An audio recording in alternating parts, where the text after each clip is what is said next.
Assalamualaikum warahmatullahi wabarakatuh. Perkenalkan, nama saya Maritza Nida Fadilah, NPM 171 Tutor 14 Grup C. Kali ini saya akan menunjukkan bagaimana pengukuran antropometri pada bayi. Selamat pagi, Bu. Perkenalkan, nama saya Dr. Maritza yang sedang berjaga di klinik pada pagi ini. Dengan Ibu siapa? Baik, anaknya siapa ya, Bu, namanya?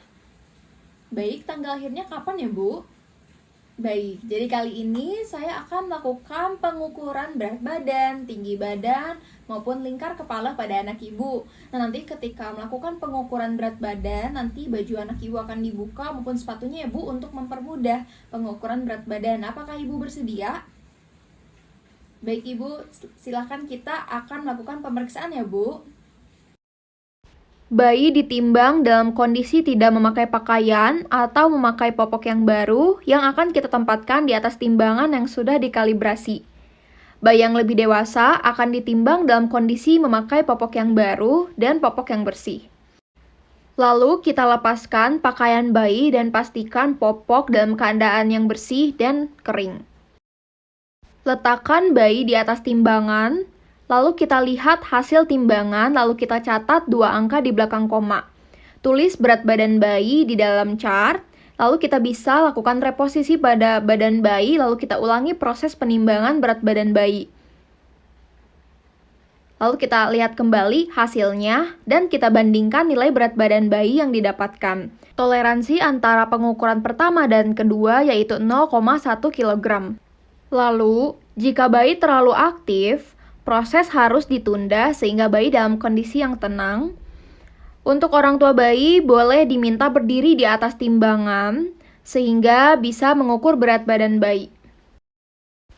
Proses ini dilakukan dengan menggunakan measuring board yang sesuai yang telah dikalibrasi dan mempunyai fixed headpiece dan movable footpiece. Di sini saya menggunakan kedua buku.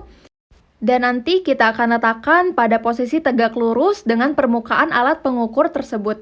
Bayi diukur dalam kondisi tidak memakai sepatu dan tidak memakai pakaian yang tebal atau hanya memakai popok.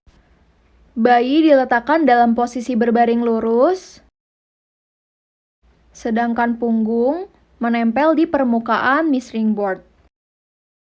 Bagian bahu maupun bokong bayi juga menempel di permukaan measuring board.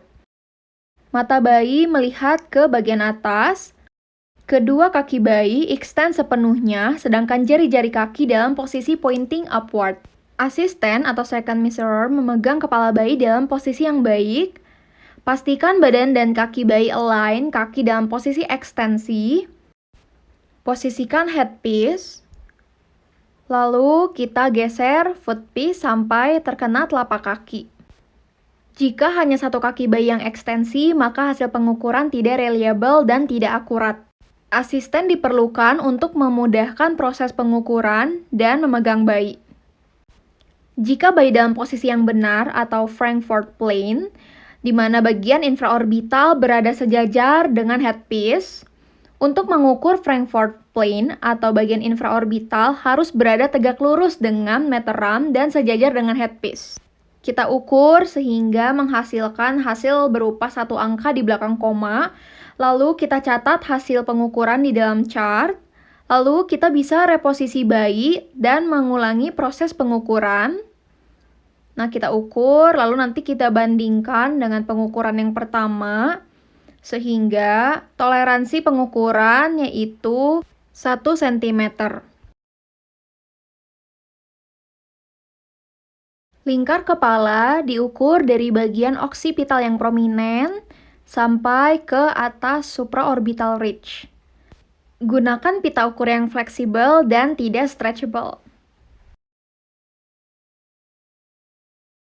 Posisikan pita ukur di atas alis, seperti ini, lalu kemudian di atas telinga, lalu ke bagian paling menonjol di belakang kepala, lalu ke atas telinga, dan kembali lagi ke atas alis. Seperti ini. Tarik pita pengukur sehingga rambut terkompres. Baca hasil pengukuran 1 angka di belakang koma, lalu kita tuliskan di dalam chart.